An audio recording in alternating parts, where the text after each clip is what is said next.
Ja ku jemi sërish së bashku tani në momentet e fundit të emisionit tonë, intervistën e fundit për të ngelur tek situata politike në vend dhe kemi sot në studio me ne zonjën Rudina Ajdari, kryetare e grupit Partisë Demokratike në Kuvend, e cila është bashkuar këtë mëngjes me ne dhe i themi mirëmëngjes, faleminderit. Faleminderit.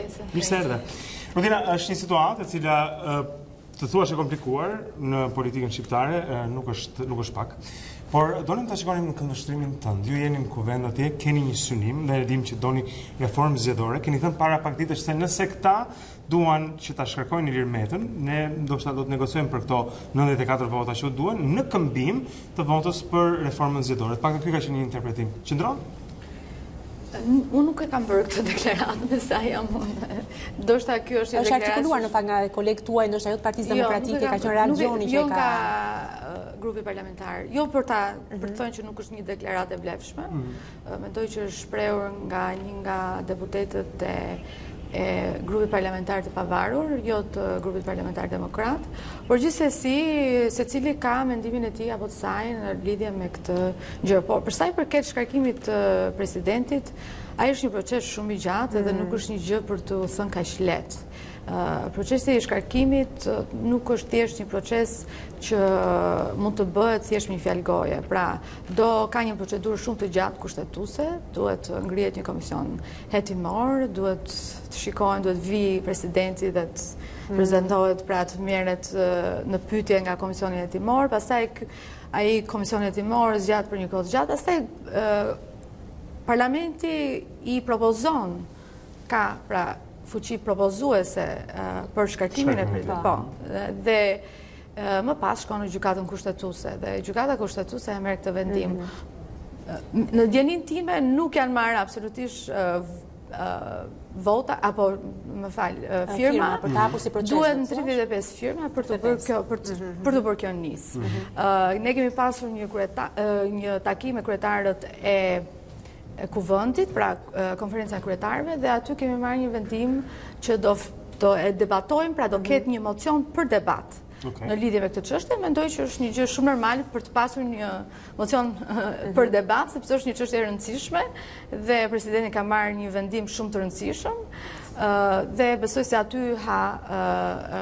për debat. Do të kemi është një çështje shumë e rëndësishme dhe duhet ta diskutojmë në parlament. Ju keni reaguar më njëherë mbas daljes së të hënës së presidentit, pra duke thënë, sa mbaj mend që ndoshta presidenti nuk do të kishte pritur deri ditën e hënë për të dhënë sqarime pra përse ai donte që ti shtynte zgjedhjet. Cili ishte në fakt qëndrimi juaj? Cili është ai? Bëri përshtypje e diela pushim, në sa po mre. Çfarë mendoni për vendimin që ai mori për shtyrjen e zgjedhjeve? Mendoj se zoti president nuk kam parë, domethënë, një përpjekje të zotit president për të pasur një dialogim midis palëve. Dhe nëse ai thotë që këtë e bën në frym të kushtetutës, pra për të unifikuar popullin etj, mendoj se ai duhet të kishte pasur disa përpjekje më shumë paraprakisht, pra të kishte dialoguar me të dyja palët, të kishte parë ndoshta një datë. Unë mendoj se nuk ka ndodhur, nuk e kam parë. Ose të paktën në publik. Ndoshta me ai sa jam unë në dieni, ai nuk e ka bërë këtë gjë. Pra, sipas kushtetutës, ai duhet të caktoj, sipas Nenit 92 mos gaboj, duhet të caktoj datën e zgjedhjeve. Pra, edhe nëse do kishim një rast që ai do kishte shtyrë zgjedhjet, pra siç ndodhi, ka pas edhe precedent të tjerë, dhe do kishte vendosur një datë tjetër, atëherë do kishte edhe ndoshta një hapësirë që edhe mund të thonim që kjo është një vendim i dur, sepse duke parë situatën e tanishme, duke parë që presidenti u përpoq t'i ulte të dyja palët dhe ka arritur një negociat midis tyre për t'i shtyrë në këtë afat, atëherë unë mendoj që do ishte më e justifikueshme. Në këtë rast mendoj se nuk e di, domethënë është në dorën e gjykatës kushtetuese për ta marrë këtë vendim, pra nuk është në dorën time për të thënë që është vendim i dur apo jo, por unë mund ta arsyetoj apo të kem interpretimin tim të kustetutës si një deputete e Parlamentit Shqiptar.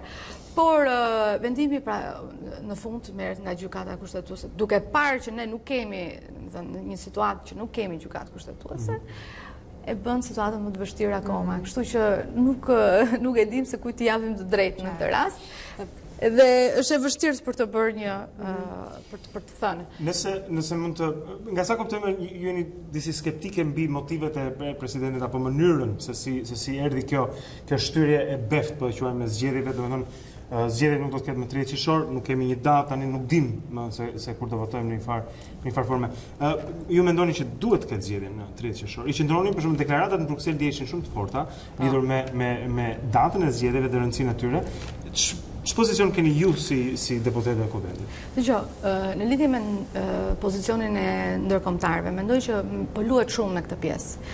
Pëlluhet shumë sepse të dyja palët, të treja palët ose të dyja palët, pra dy partitë kryesore dhe partia Partia e Integrimit Socialist, dhe ata janë bashkuar me Partinë Demokratike, por dhe ata e luajnë këtë kartë. Që do të thotë që Partia Socialiste mundohet të marrë ndërkombëtarë që mbështesin qëndrimin e tyre dhe nga ana tjetër po ashtu dhe pala tjetër. Dhe të dyja palët mund të kenë argumenta që mund të justifikohen apo që mund të mbështeten nga ndërkombëtarët duke parë sepse ata justifikojnë që janë për hir të demokracisë, apo për hir të popullit, apo për hir të forcimit të institucionit, për hir të zgjedhjeve të lira dhe të ndershme, dhe shpesh herë ata dalin me deklarata në mbështetje të këtyre qëndrimeve. Unë them që kjo gjë i dëmton edhe e dëmton krizën, e sellon akoma më shumë krizën, sepse ata nuk kanë përdorimi deklaratave të tyre, pra duke përdorur ndërkombëtarët për të përforcuar opinionin e tyre apo qëndrimin e tyre ndaj popullit apo ndaj njerëzve që ne kemi të drejtë dhe pala tjetër nuk ka të drejtë. Këtu nuk besoj se njëra palë ka më shumë të drejtë se tjetra. Këtu jemi në situatë krize pa tjetër, situatë të pazakontë, një situatë, ju ndoshta të pazakontë se kemi qenë në krizat të tjera, por jemi një situatë që ne duhet ta zgjidhim. Dhe besoj se kjo ka qenë një qëndrim i qartë, sidomos nga disa ambasada, që ne duhet ta zgjidhim vetë këtë situatë. Po mendoj se për shkak se ata e dinë që nuk kanë besimin e shqiptarëve, gjithmonë ndërkombëtarët janë parë si afirmues apo konfirmues të tyre. Pra ne kemi këtë me vete, e dim që s'na besoni ne, po të paktën besoni Brukselit apo. Prandaj të dyja palët kërkojnë të përdorin, mendoj unë, ndërkombëtarët si Dgjoj, kjo është bërë shpesh, edhe patjetër që do ndodhë edhe më tej, do ndodhin nga të gjitha palët, do ndodh. Ata mund të kenë një rol këshillues në këtë mes, dhe shpesher dhe unë flas me ta dhe i pyes për gjëra të ndryshme, por për t'i përdorur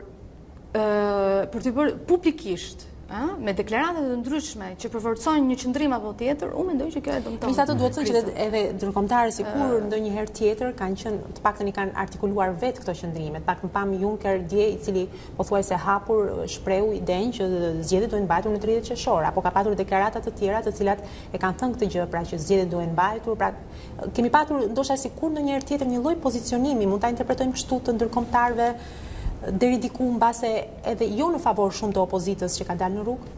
Si do ta interpretojmë? Nuk e di.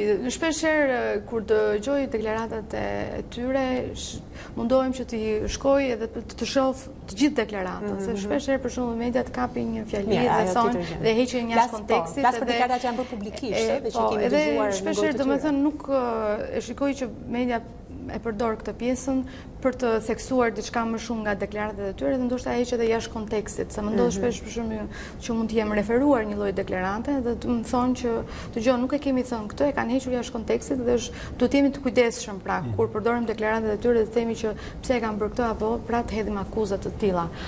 Në rastin e dieshëm, nuk e di çfarë është biseduar mes tyre, nuk mund të them që ishte një deklaratë e fortë apo jo e fortë.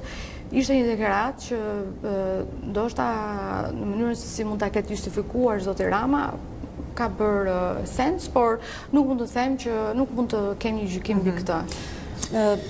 Siç mund ta shikojmë nga rezultatet e deri tanishme të politikës shqiptare, ka kaos, ka mos kuptim, ka shtyrje të afateve të zgjedhjeve. Disa thonë këta nuk janë gjendje që të menaxhojnë një çerdhe, fëmijësh jo më një shtet.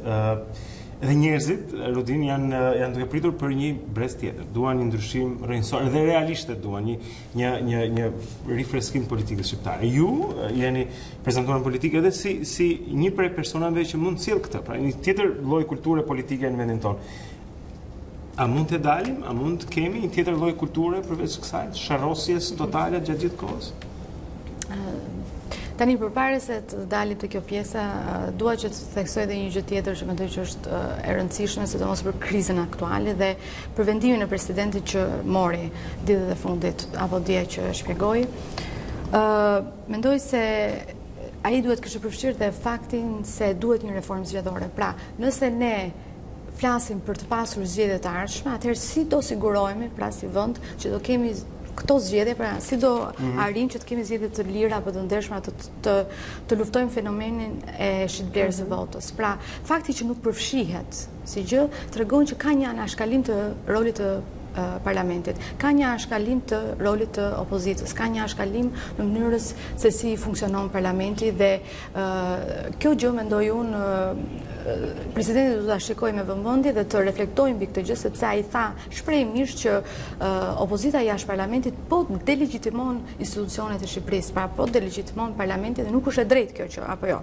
Nëse ai vërtet është i bindur për këtë gjë, atëherë ai duhet të ngrejë peshën e parlamentit, duhet i thot parlamentit që ju duhet të merreni me reformën zgjedhore dhe të siguroni që në 6 muajt apo vitin e ardhshëm ne të kemi një reformë zgjedhore që adreson të gjitha problematikat e ndryshme që ka opozita jashtë parlamentit, që kanë shoqëritë civile, që ka populli shqiptar, të rishikojmë sistemin aktual, ndoshta ky është një sistem që ka sjellur këtë, ka prodhuar këtë lloj krize, pra të merrim më seriozisht kur themi që ne duam të kemi një zgjidhje të krizës. Nuk mund të thjesht të hedhim topin dhe pastaj mos bëjmë asgjë tjetër, sepse në këtë rast ne vetëm e thellojmë krizën. Në rastin që nuk kemi dialogim midis palëve dhe opozita jashtë parlamentit thot shprehmisht unë nuk ulem me zotin Rama dhe nga ana tjetër zoti Rama thot po ashtu që ne do kemi zgjedhje me 30 qershor dhe kemi presidentin që thot do shtyhen zgjedhjet pa thënë se kur do jenë këto zgjedhje, atëherë ku jemi ne këtu? Pra çfarë do bëjmë neve në këtë mes? Duhet ketë pra shprehmisht ne duhet themi që dakord, ne duhet të kemi një gjykatë kushtetuese në 6 muaj të vijim, duhet të kemi një reformë zgjedhore që do adresoj problemin e shitblerjes votës, duhet të kemi rishikim të sistemit për të parë se ndoshta ky sistemi tanishëm ka bërë që partitë politike të kenë një mungesë të theksuar të demokracisë brenda tyre dhe ka bërë që shumë prej deputetët të jenë të revoltuar apo të marrin nisma pra të pavarura etj etj. Dhe pastaj do flasim, do të kemi edhe një hapësirë tjetër pra për këtë shpresë që ju thatë në lidhje me të pasur një hapësirë në parlament për njerëzit që duan një shpresë të re, që të kenë një përfaqësim më shumë, një gjenerat tjetër. Për thonë atë do të vi si pasojë e këtyre pikave të tjera. Absolutisht, sepse duhet të jemi realist, nuk është gjë e lehtë. Nuk është gjë e lehtë për ta thënë dhe për gjë lehtë për ta thënë dhe gjë e vështirë për ta bërë, sepse njerëzit të krijosh ndoshta një parti apo një lëvizje etj do shumë mundim, do shumë financë, por edhe në fund fare është kjo reformë, pra ky kod zgjedhor dhe ky sistem aktual që e bën gati të pamundur për të marrin votat atje. Për të marrë atje. Kështu që në seancën e nesërme nëse do të kërkohet për të votuar për presidentin, dihen që duhen 94 vota dhe natyrisht që janë tek ju tek opozita parlamentare. Ju për çfarë do të negocioni për të dhënë votën për pro presidentit ose do të votonit pro shkarkimit të tij? Edhe një herë dua ta them sepse ka një paqartësi në media. E para në konferencën e kryetarëve erdhi një propozim nga Partia Socialiste për një mocion për debat, jo për shkarkim. Është tjetër gjë. Mocioni për shkarkim kërkon 35 firma nga deputetët. Ju po thoni që këto nuk janë marrë? Nuk janë marrë. Patjetër që ata mund të kenë, patjetër, por unë vetë nuk kam parë një mocion të tillë që të ketë ardhur një propozim, pra një propozim të tillë nga deputetët nga 35 deputetë. Jo për shkarkim. Ky është mocion. Që ju nesër shkoni seancë për debat. Dhe po unë nuk e di nëse projekti rezoluta është bërë mediatike. Madje unë jam surprizuar që projekti rezoluta ka qenë shumë e butë deri diku. Domethënë po të shikosh, aty unë e kam marrë sikur majoranca ka bërë një si tip qortimi ndaj presidentit, po ta shikosh aty thot i kërkojnë presidentit për reflektim. Nuk e di, domethënë ndoshta ky është një paralajmërim i tyre, ndoshta një presion që i bëjnë presidentit. Por nga ana tjetër, shikoj që presidenti nuk është se është i friksuar nga kjo gjë. Nuk besoj se presidenti është i mërzitur nga kjo gjë, madje shikoj një taktik politike që gati në vetë viktimizim që dëgjoni se unë po shkarkohem se po bëj një akt shtetëror për Shqipërinë e tjerë e tjerë. Mendoj se duhet t'i ulim të llojtonesh edhe të merremi me zgjidhjen e krizës dhe mos bëjmë populizma. Është është më dramatike se ç'duhet, Po nëse nesër Partia Socialiste dhe Majoranca do t'ju vinte përpara kësaj zgjedhje, ju do të votonit për shkarkimin e Metës? Dëgjoj, ne mund ta bëjmë dhe vetë. Po ta propozojnë dhe vetë. Ne i kemi votat, nuk kemi 35 deputet që mund ta bëjmë të lloj mocioni. Nuk është çështja aty do votojmë se votojmë. Ne do të shikojmë gjërat hap pas hapi. Do shikojmë gjërat nëse vërtet presidenti do konsultojmë, do shikojmë. Ai thotë që ai ka përdorur frymën e kushtetutës, domethënë sepse besoj se dhe zoti Meta e din vetë që e ka shkel kushtetutën. Nuk është gjë që ai thotë që po të shikosh, domethënë ai di shumë mirë që i ka të kaluar kompetencat e tij. Ka një kushtetutë që thotë që patjetër që presidenti ka rolin unifikues të popullit të sovranit, por nga ana tjetër jemi dhe një republikë parlamentare. Nga ana tjetër ka dhe një nen të veçantë që thotë që presidenti nuk mund të kalojë kompetencat e tij, neni 94. Pra, presidenti, domethënë, është në një situatë shumë të vështirë. Nëse do flasim për kushtetutën, është gjë tjetër. Nëse do flasim akti i tij është legjitim për shkak se jemi në një lloj situate shumë të vështirë, të pazakontë, është një tjetër gjë. Por unë do doja që zoti president të kishte pasur më shumë përpjekje, dhe të kishte pasur disa gjëra konkrete, disa thirrje konkrete për reformën zgjedhore, për dialogimin, për gjykatën kushtetuese që të ngrihet sa më parë, pra të kishim disa hapa konkrete. Që të përmirësoheshin zgjedhjet pra, jo? Po, edhe më fal, mos e le pa përmendur dhe datën, që në fakt ai e ka për detyrë ta caktojë si datën e zgjedhjeve vendore dhe parlamentare. Pra, ju po thoni që nëse zoti Meta i bie ke qenë në shkelje të kushtetutës, mendoni që veprimi i tij, sepse ai e paraqiti atë si një paqëtim pra midis dy palëve konfliktuale, si një ndërhyrje e detyruar për të shmangur një konflikt social dhe civil në Shqipëri, po ju mendoni që realisht arrin këtë? Pra shmangjen e konfliktit, apo në fakt i hedh benzinë zjarrit ajo që bëri? Pikërisht, pra, kjo është dilema që unë jam, që po mendoj me veten time, dhe më thonë kjo është dilema, sepse nëse presidenti vërtet do që ta evitoj këtë lloj luftë civile, dhe kjo fakt ka qenë nga thirrjet e mia kryesore para se kjo të ndodhte, para se ky vendim të merrej, pra presidenti duhet kishte pasur një përpjekje më të thellë dhe do të kishte kërkuar akoma më shumë dialogim midis palëve, duhet kishte thënë disa hapa konkrete se si mund të ndodhë kjo, pra evitimi i luftës civile, se mund të ketë akoma luftë civile, nga e di presidenti që kjo nuk do të ndodhë. Kupton? Kështu që nuk shikoj, domethënë, një përpjekje reale, dhe ndoshta kjo është thjesht mënyra se si e shikoj unë me një lloj skepticizmi, por duke parë historinë dhe politikën e përgjithshme të 30 viteve të fundit, mendoj se është e drejta ime që të jem skeptike për këtë gjë. Thjesht për të bërë një pyetje në fund, sepse tani më sa kohë u bë që jeni në politikën e angazhuar? U bë gati 2 vjet e gjys, gati 3 vjet. 2 vjet e gjys. Natyrisht që keni, le të themi, kundërshtarët tuaj politik, që natyrisht janë e majta, por gjithsesi jeni të anatemuar edhe nga tuajt apo nga Partia Demokratike. A ka patur një moment që jeni penduar për këtë angazhim? Jam e sulmuar akoma më shumë nga Partia Demokratike. Akoma më shumë? Po, patjetër. Sepse shikoj që të gjitha mediat që janë të lidhura me ta, që janë të hapur që janë të lidhura me Partinë Demokratike, sulmojnë shumë shpesh dhe më vjen keq për këtë, sepse unë nuk do kisha sulmuar kur një koleg timin apo një kolegën time për një vendim të caktuar që mendoj pasbindjeve të vetëm. Është pasbindjeve të tyre. Çfarë ka dhëmbur më shumë në këtë histori? Çfarë ju ka dhëmbur më shumë në këtë histori? Më dhëmbur?